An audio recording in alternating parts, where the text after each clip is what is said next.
They thought he was the help. When Marcus, a 64-year-old taxi driver from the Bronx, walked into the grand ballroom of the Ritz-Carlton, the security guard almost escorted him out. Inside, 50 of the world's wealthiest intellectuals were gathering for the Global Horizon B, a geography competition with a $1 million prize pool. They had Ivy League degrees, private jets, and arrogance. Marcus had a worn-out passport and a 1998 Toyota Camry. But what they didn't know was that while they flew over countries, Marcus had actually lived in them. What happened next didn't just silence the room, it changed the definition of what it means to see the world. Call to action: before we dive into this incredible journey, make sure to hit that like button if you love underdog stories, and subscribe with notifications on so you never miss a story that moves the soul. Let's get into it. It was a rainy Tuesday in New York City, the kind of rain that turns the gutters into rivers and makes the traffic lights blur into streaks of red and neon. Marcus Holloway sat behind the wheel of his yellow cab, just as he had for 35 years. He took a sip of lukewarm coffee from a thermos that had stickers on it, stickers from places most people couldn't point to on a map, a faded flag of Vanuatu, a silhouette of the Petra Treasury in Jordan, a stamp from the border of Suriname. A man in a soaked trench coat knocked aggressively on the window. Marcus unlocked the door, and the man slid in, dripping wet and furiously typing on a BlackBerry. JFK. International Terminal. And step on it, I'm late for a flight to Zurich, the man barked, not looking up. This was Elias Thorne. If you read Forbes, you knew the face. Tech mogul, billionaire philanthropist, and the founder of the Global Horizon Society. He was a man obsessed with geography, data, and the mapping of the world.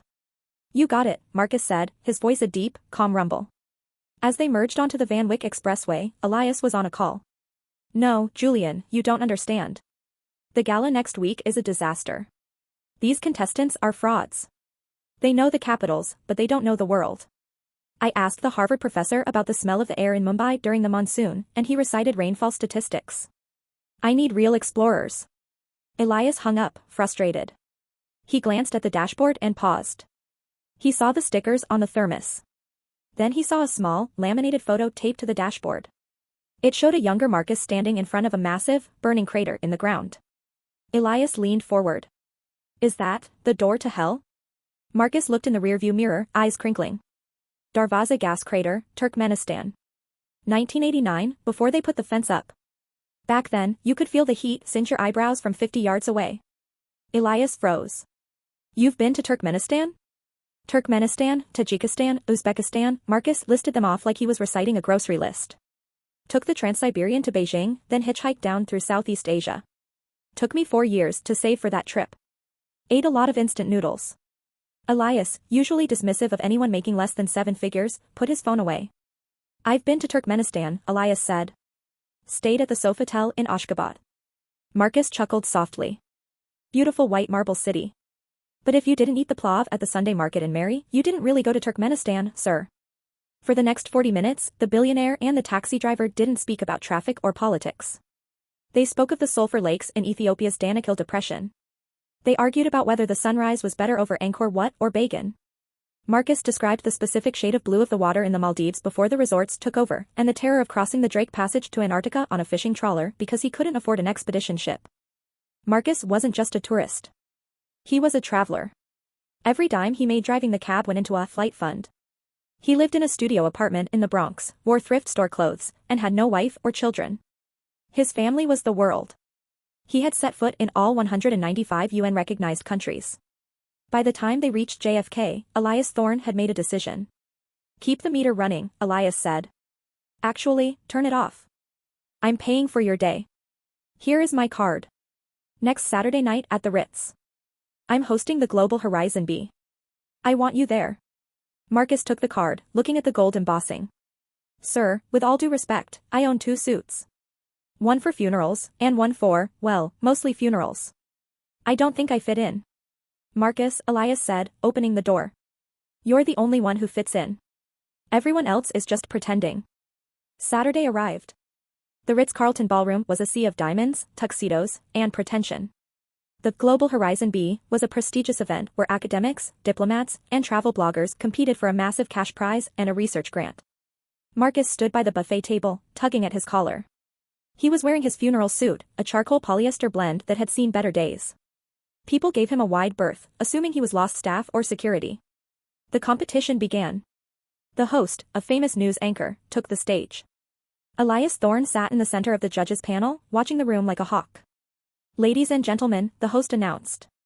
Welcome to the ultimate test of global knowledge. The early rounds were easy.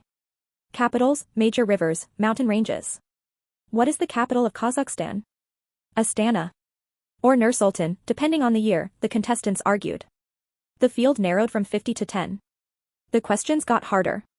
They moved from political geography to cultural obscurity. Identify the currency used in Bhutan. The Ngultram. By round 8, only 2 people were left on stage, a tenured professor from Oxford named Dr. Alistair Sterling, and a young travel influencer named Chloe who had 10 million followers. Elias Thorne grabbed the microphone. Stop, he said. The room went silent. This is boring. You are reciting facts. I want to invite a wild card to the stage. He pointed to the back of the room. Marcus Holloway. Please come up. A murmur went through the crowd. The taxi driver? Marcus hesitated, then walked up the stairs, the stage lights blinding him. Dr. Sterling scoffed audibly, adjusting his glasses. Mr. Thorne, Sterling said, is this a joke? This is an academic competition. Just answer the questions, Alistair, Elias smiled. The questions resumed, now 3-way. Host, this question is for the wild card, Marcus. In which country would you find the Skeleton Coast? Marcus leaned into the mic. Namibia. It's where the desert meets the Atlantic. The Bushmen call it the land God made in anger. Correct. The crowd politely clapped. Host, Dr. Sterling. Name the 3 capital cities of South Africa. Sterling, Pretoria, Cape Town, and Bloemfontein. He smirked. Easy. Host, Chloe. What is the deepest point in the ocean? Chloe, the Challenger Deep in the Mariana Trench. They went round for round. Marcus wasn't just answering, he was storytelling.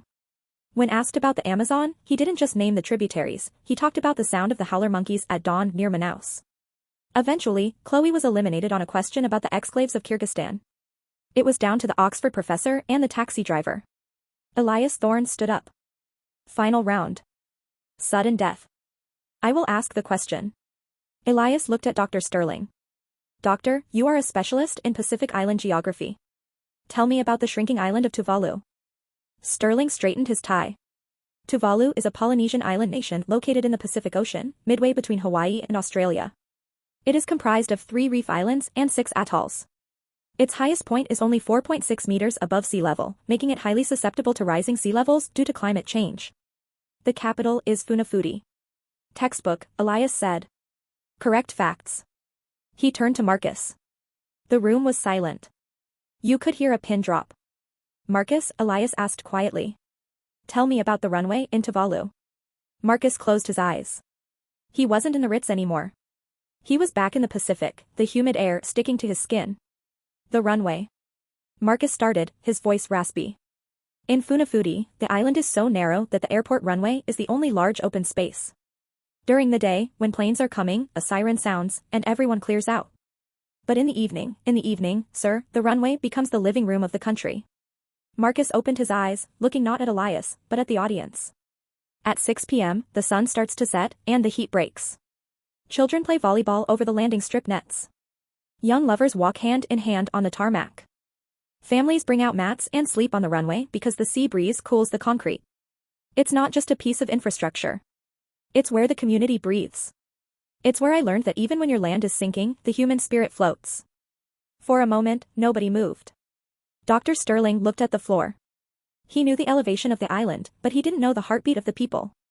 Elias smiled, a genuine, wide smile. That, he said, pointing to Marcus, is geography. It is not the study of maps. It is the study of the world. Marcus won the B. He didn't just win the money, he won the respect of every person in that room. But true to his nature, Marcus didn't buy a mansion. He used the prize money to start a foundation that funded travel passports and trips for inner-city kids from the Bronx, so they could see that the world was bigger than their block. He still drives his taxi sometimes. He says the best stories aren't in the history books, they're in the rearview mirror.